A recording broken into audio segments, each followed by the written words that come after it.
On today's World Insight with Tian Wei, neighborly relations, the Chinese Premier in Singapore for ASEAN cooperation, what's in store, and hope for a breather in China-US trade tensions with the Xi-Trump meeting at the G20. What it means for U.S. businesses in China. Everyone is waiting eagerly to see what happens in Argentina, at the G20, to see if this marks some kind of a turn.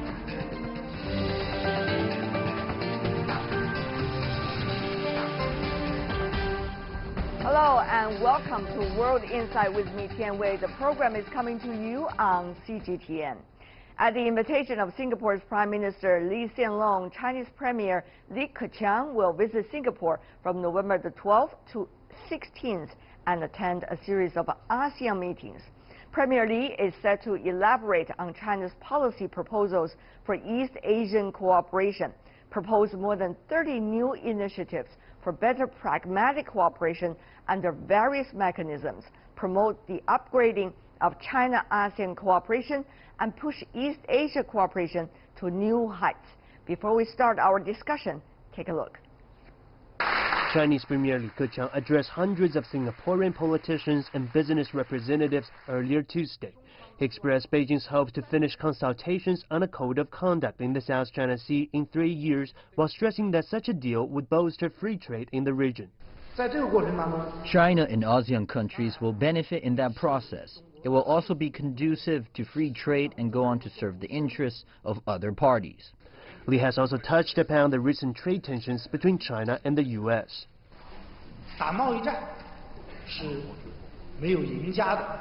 There are no winners in a trade war. We believe the people in both our countries have the intelligence to find a plan that is mutually acceptable. He hoped the ongoing negotiations could be mutually beneficial, while emphasizing China's commitment to working together with other nations. Under the changing global atmosphere, we should stick to multilateralism now more than ever. We should uphold the principle of mutual respect. We should treat every country equal, no matter its size. And we should always solve problems through dialogue and negotiation. He also said China is going to further open up its market. He noted the Chinese government will continue to create a law-based and welcoming international business environment to help boost the country's private sector.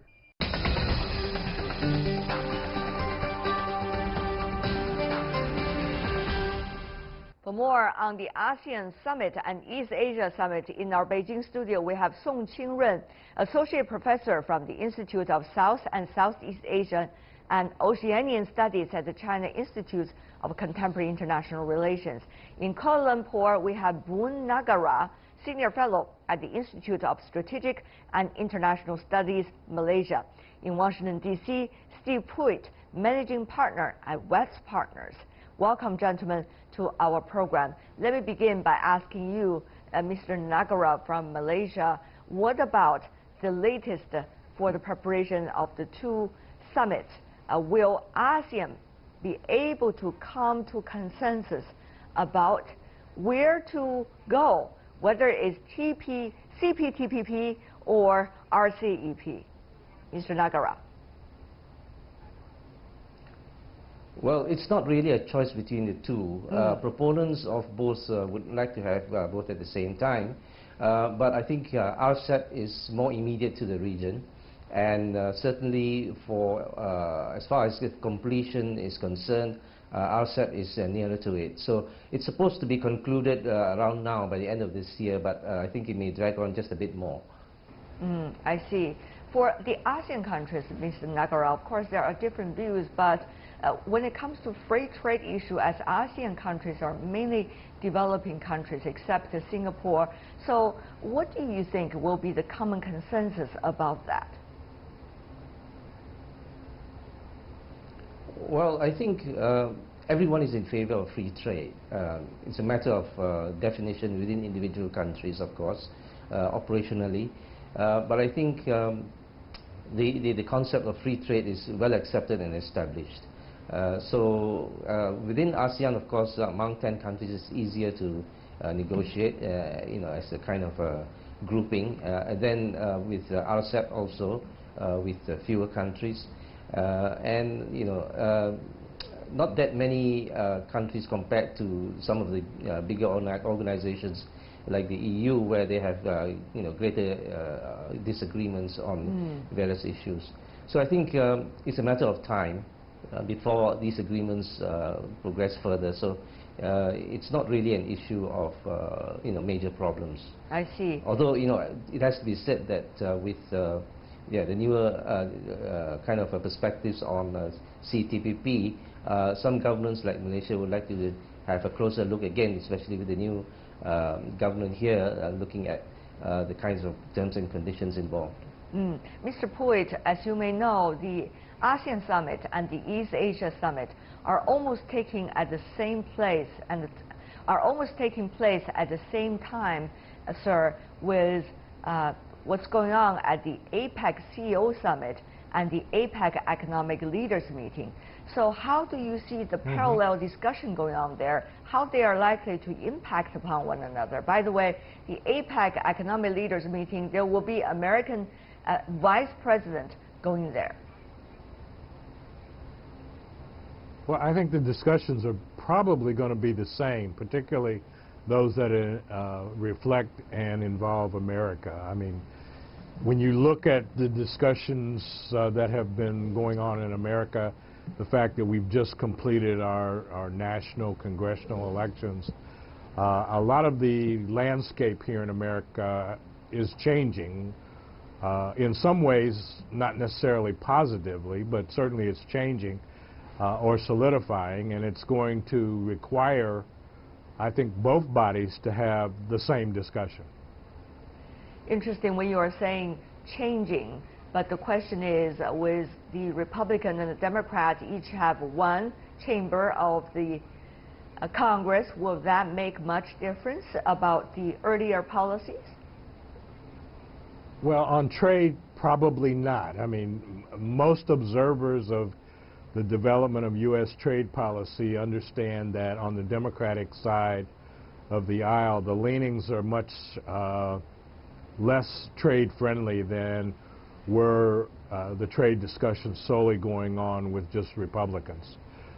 Most observers believe that much of the Democratic leaning leans in favor of what President Trump has been proposing and would support sanctions and other activities, tariffs as well, to rein in not only the Chinese, but by extension much of Asia, because they don't, I think in many circles, don't distinguish between the two entities. Mr. Nagara, listening to your American colleague, how do you, in a way, interpret the attitude now among the ASEAN countries about trade and about a United States getting ever more, as some believe, protectionist?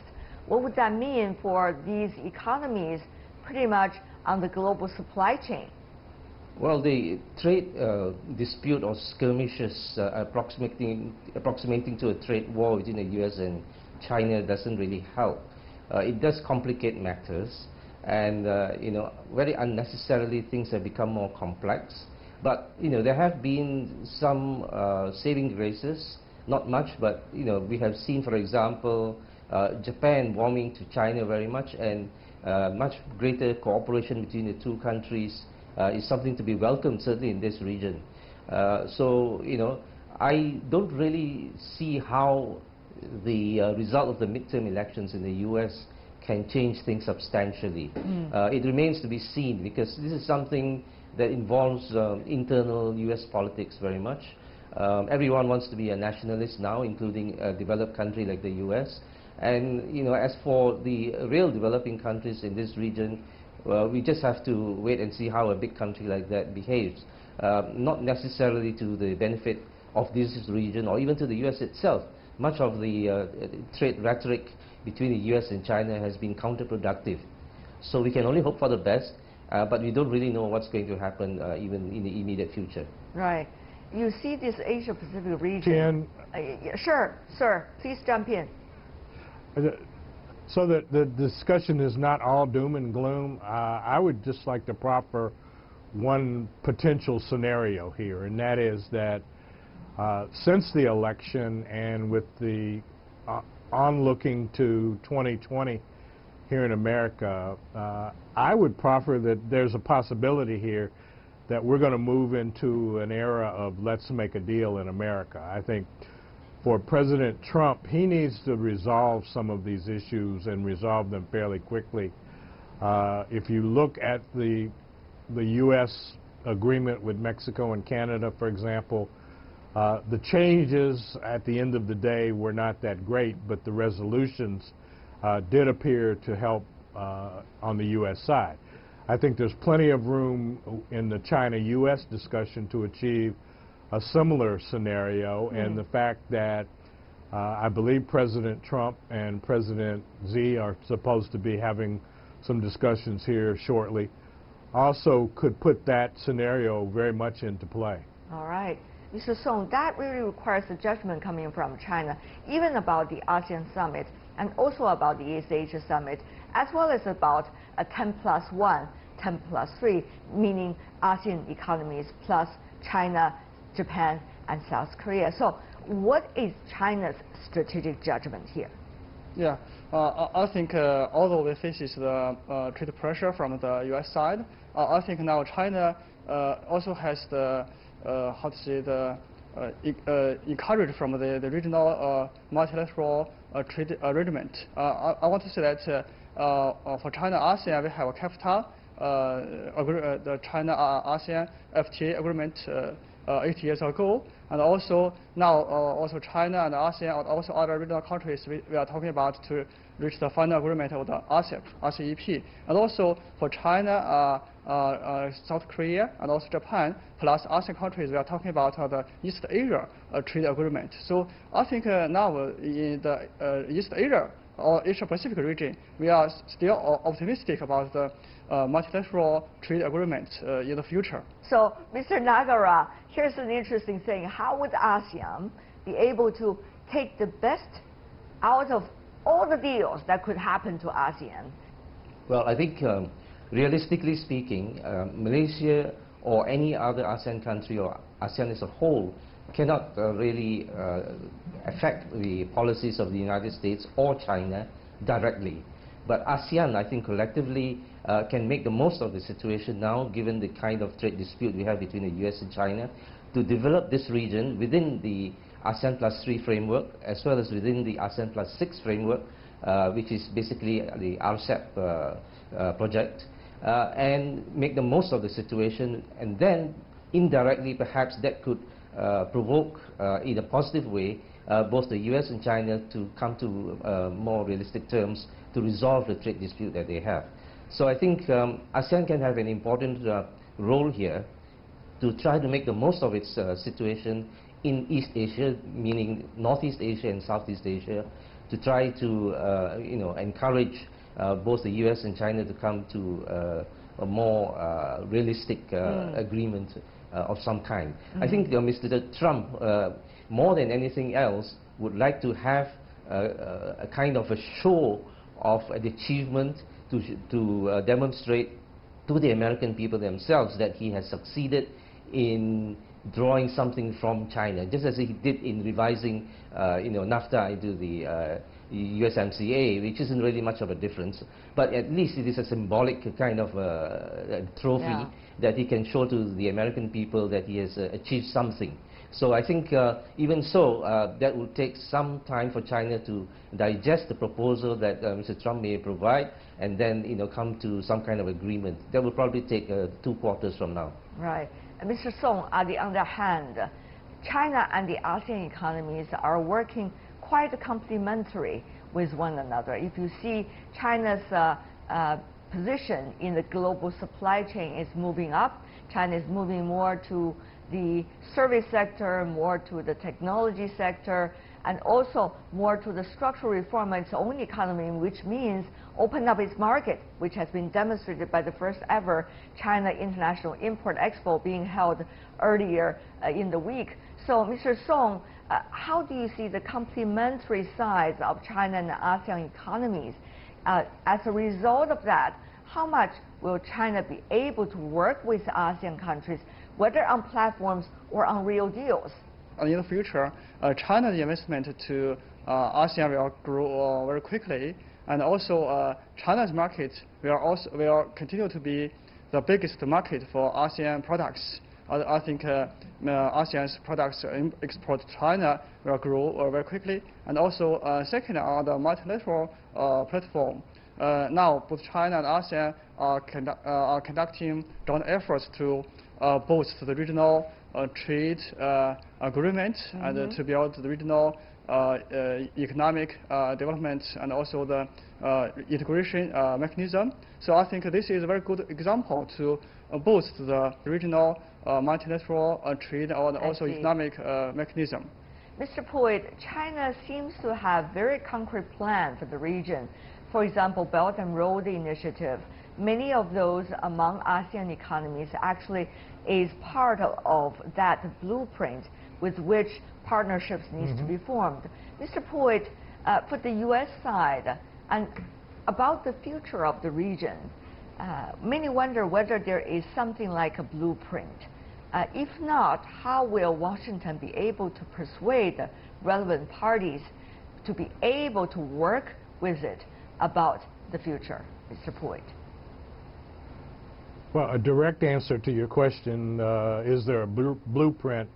I don't see one, and I would suggest that many observers, even looking more deeply than I, don't see one either. I think this administration's trade policies have been more positioning focused in terms of flexing U.S.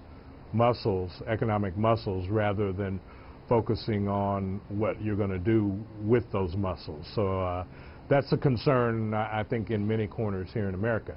But I think there are 2 points that are relevant here. Number one, ASEAN, in my view, is in a very strong position to change the psychology, if you will, of trade, particularly as it relates to the U.S. engagement in the region. The U.S. can play some significant roles in technology and healthcare and in other sectors of the ASEAN region's activities in ways that China is not yet ready or not able to do today. But secondly, I think because there is a plan afoot, if you travel anywhere in the region, you see that the potential for not only significant development, but also seeing that development turn into significant economic activity is amazing. And I think the Chinese are smart to be there in their current position and helping those countries in the region. I see it every time I go to Thailand, where the opportunities exist for them to really play a meaningful role. And that's going to change not only the psychology of trade, but it will ultimately change the reality of trade and make those countries much more able to engage. Mr. Nagara, I have to be frank here. For smaller economies, there has to be a process with which you have to work out with some of the major economies. And therefore, earlier question, I want to go push a little bit further. Mr. Nagara, the trade war between China and the United States, nobody knows what will be the result. Nobody knows what's likely to be the process before we see both sides agree upon any kind of end game. So, Mr. Nagara, during this process, which is quite turbulent, what would that mean for ASEAN economies? How would those issues be discussed at this time during the summit? It has to be said also that no trade war is beneficial to anyone. There can be no winners. There can be losers and relative losers. It's a matter of extent of loss. And as far as U.S.-China trade dispute is concerned, as I said, this is an opportunity for ASEAN to develop its ASEAN Plus 1, ASEAN Plus 3, and ASEAN Plus 6 contexts. ASEAN and China trade relations have been growing positively and steadily. Last year there was a high, actually, of more than $500 billion in trade. And the proposal or the benchmark really is for by 2020 to have $1 trillion in trade between ASEAN and China, plus of course investments of $150 billion. So I think we are on our way there, even if the exact benchmark is not fulfilled. But at the same time, as far as the trade war is concerned, it's not really good for anyone, although there have been some silver linings, perhaps, in saying that perhaps companies and production centers can move out of China and relocate to ASEAN countries. I think that's fairly limited, and the negatives are probably bigger than the positives. Yeah. Before that could happen, people suffer already too much. Mr. Song, before we go, I want to have final words from you as well. Yeah, I think now not only China but also ASEAN countries, some of ASEAN countries, also Japan, also India, and also some other countries, Asia countries, are facing trade pressure from the U.S. side. So now it's very now we have the Asian regional countries have a much more consensus that we should make joint efforts and united to develop our regional integration to boost our economy and to decrease pressure from the U.S. side. Song Qingrun, Bun Nagara, Steve Puit, thank you so much, gentlemen, for joining us. Really appreciate it.